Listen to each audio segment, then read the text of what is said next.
Hi friends, எல்லாருக்கும் வணக்கம். எல்லாரும் எப்படி இருக்கீங்க? Welcome to Anees kitchen. இன்றைக்கி பிளெயின் நூடுல்ஸ் எப்படி செய்கிறதுன்னு பார்க்கலாம். நூடுல்ஸ் வேக வைக்கிறத நான் வீடியோ எடுக்க மறந்துட்டேன்.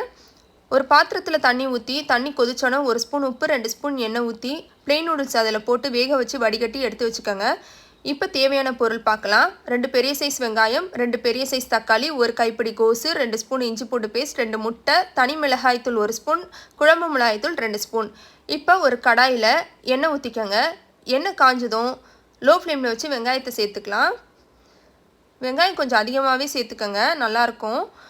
இப்போ தக்காளி சேர்த்துக்கலாம். 2 ஸ்பூன் இஞ்சி பூண்டு பேஸ்ட் சேர்த்துக்கலாம். லோ ஃப்ளேமில் வச்சு வெங்காயம் தக்காளியை வதக்கி விடுங்க, இல்லைனா இஞ்சி பூண்டு பேஸ்ட்டும் கருகிரும். இப்போ நூடுல்ஸ்க்கு தேவையான உப்பு சேர்த்துக்கலாம். நம்ம நூடுல்ஸ் வேக வைக்கும் போதே உப்பு சேர்த்துருக்கோம், அதனால் பார்த்து சேர்த்துக்கோங்க. இப்போ 2 ஸ்பூன் குழம்பு மிளகாய்த்தூள், 1 ஸ்பூன் தனி மிளகாய்த்தூள் சேர்த்துக்கலாம்.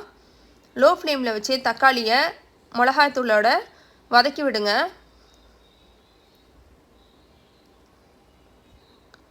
இப்போ ஒரு கைப்பிடி கோஸ் சேர்த்துக்கலாம். இந்த ரெசிபிக்கு கோஸ் கண்டிப்பாக சேர்த்துக்கங்க, டேஸ்ட் நல்லாயிருக்கும்.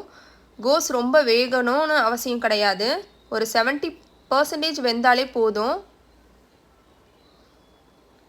இப்போ மூடி போட்டு தக்காளி கோஸை வேக விடுங்க, தண்ணி ஊற்றாதீங்க. இப்போ தக்காளியெல்லாம் வெந்து எண்ணெய் பிரிஞ்சு வரும். இப்போ எடுத்து வச்சுருக்க முட்டையை உடச்சி ஊற்றிக்கலாம். முட்டை அதிகமாக கூட நீங்கள் சேர்த்துக்கங்க.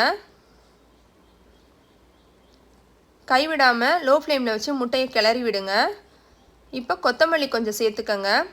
வேக வச்சு தனியாக எடுத்து வச்சுருக்கோம்ல, அந்த நூடுல்ஸையும் முட்டையோடு சேர்த்துக்கங்க. இப்போ மசாலாவோட நூடுல்ஸை நல்லா கிளறி விடுங்க. இந்த நூடுல்ஸ்க்கு கண்டிப்பாக கோஸ் சேர்த்து செஞ்சு பாருங்கள், டேஸ்ட் நல்லாயிருக்கும். இந்த வீடியோ பிடிச்சிருந்தால் லைக், ஷேர், கமெண்ட், சப்ஸ்கிரைப் பண்ணுங்கள்.